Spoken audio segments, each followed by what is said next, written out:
brazen enough to send reset packets in between my communication, what is else to come? And that's why people are definitely worried about, now this tool's in place, we can use this tool to do other things, to favor other internet traffic over others, which is really spawning this debate. So, will this even matter? We still have email. It works. It evolved. And if you talk to friends and family, this is an election year, the percentage of people who actually really care about this is quite small. As long as they can get to the web, they're okay with that. Which is a problem, because first of all, they're unaware of the service is changing on them, and the service, the way that it is changing, they may not use it anyway. Here's a report that 37% of all internet traffic is peer-to-peer. Now let me let you know that the source of this graph is someone who's in the network management business. So I get apathy from my fellow techies when I start talking about this is a problem. This is a problem. We can't just have our internet utility changed on us at a whim, because it's inconveniencing a business model, because board of directors are upset about profit margins. And this is what I get all the time. Shouldn't these companies be allowed to operate their networks any way they want? After all, you signed the user agreement, or you agreed to the user agreement. There is some validity there. I don't accept the fact that the user agreement can change on me at any given time. I think that's bullshit. Another thing is, this utility that we have, the internet, it's not that because these companies just are providing it to us and they're privately owned. No, they work with our state, our local, our city governments. They get easements, they get land rights utes. We allow them to build this network for this, so this utility can exist, so we can use it. So I don't agree to that as far as they're a private company, they should be able to do what they want. Another thing I hear is just change your ISP. Well, if all of them are doing this, that's a problem, and that really isn't a solution for a lot of people who might be stuck in a region who just can't pack up and move. And then I hear this from some friends from time to time, we're doing it for the good of the internet. Some people actually still believe that there are some people out there that are doing this for the good of the internet, and it's not about money. It's not about reducing spam complaints. It's not about reducing the number of subpoenas, trap and trace orders that come across abuse desks. This is about alleviating that workload and getting the profits up. So what's happening now in this? Well, the FCC is pressuring ISPs for more open network management practices. This is good. They're going to ISPs and they're wanting people to disclose. Petitions, complaints, lawsuits are being filed. There is a new there's a new act that's been out there that just was introduced this week, the Internet Freedom Preservation Act. I encourage you guys to check that out. That's talking a little bit more about that role that an ISP plays and what they can do with our traffic and what they can't. Where is this going to go?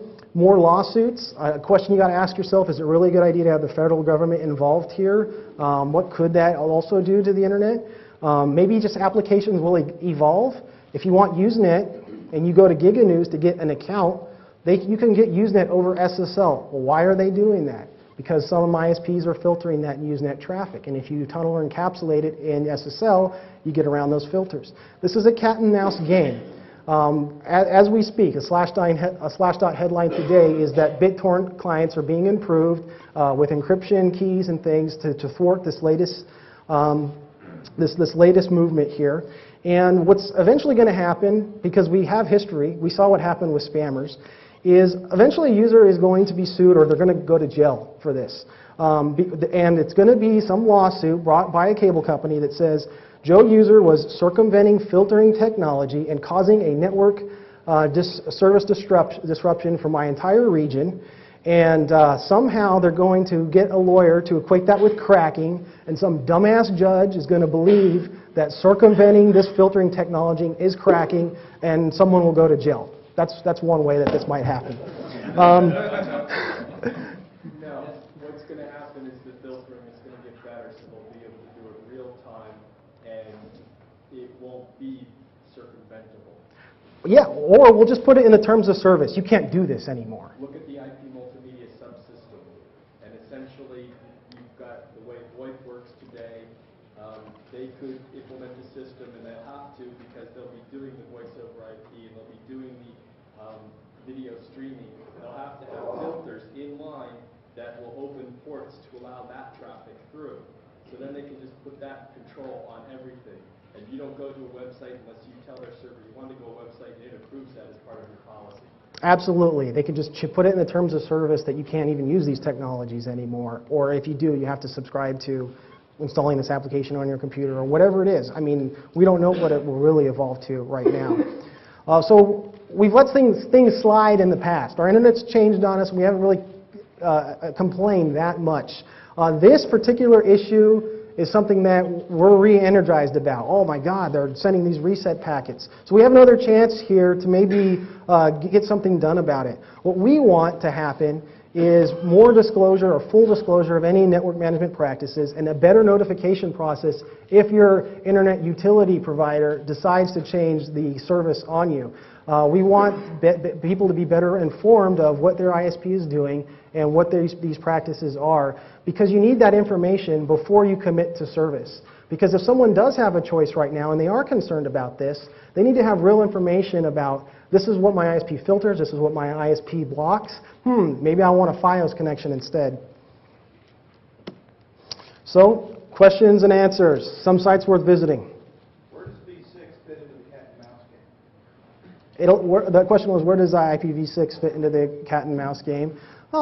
Someone will figure out that, hey, I can use IPv6 to get around these filters for a little bit. It'll work for a while, and then it'll be blocked or stopped.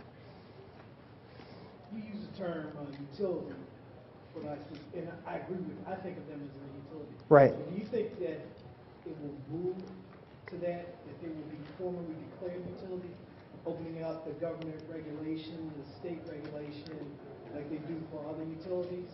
Why do you think they're utility? Is it because they're subsidized and they can go on your property under your easement? Because of the nature of electricity, gas. Right. We expect that stuff to be on. We expect electricity to work the same way.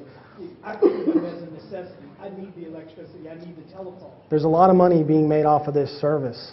But every other utility is a pay-as-you-go.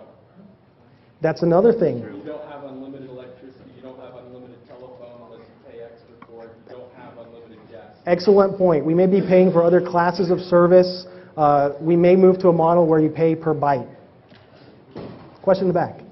There are we experimenting with that as far as bandwidth on demand and work? Absolutely. I mean, in the United States is a little different, but there's a lot of other countries around the world that already do that. I don't want it to be one to work. Yeah, they talked about tiered services for a long time for gaming communities.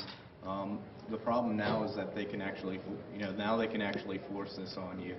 Whereas in the past it was just, we'll charge you for it, but you're still not guaranteed that end. It's already that way with wireless. Question. One observation as an opener, talking about bogus complaints from black guys, we get those as well because we have time.gov. Right. Scanning my network on port 123, so you sort of stuff. It's a lot of fun, but as an operator, we're responsible for a gigapop educational organization, and we're trying to get rid of our perimeter filters and go to basically class-based service. We're already doing it for our major university members. I'm much more comfortable with that than filtering and blocking stuff. I haven't yet figured out why we talked about there. Okay, good. Question. One of the things you were talking about was investigating different ISPs. Have you found any that are better than other ones? Yeah. Speakeasy, no filters there.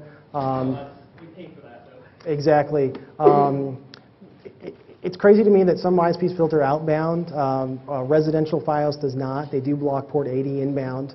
And another thing that was surprising to us is this notion of we'll just get a business account with static. There's still a lot of blocks on those business accounts. They're not always freely available. Question in the back, green hat. How does capping play into this? What's the I question? think you discussed capping. How would capping play into these policies and everything else as far as how an ISP determines it? Well, I guess because that oversubscription equation is wrong, they need to really look at, well, we can't build a solution where if one guy uses all 2 megs of an upstream, it takes out an entire neighborhood. Now, you can try to fight that all you want with these new technologies, but that really is the problem. There isn't enough upload speed, so you got one business entity that needs to protect that to make it as usable as possible, or another one can remove those caps, come on in.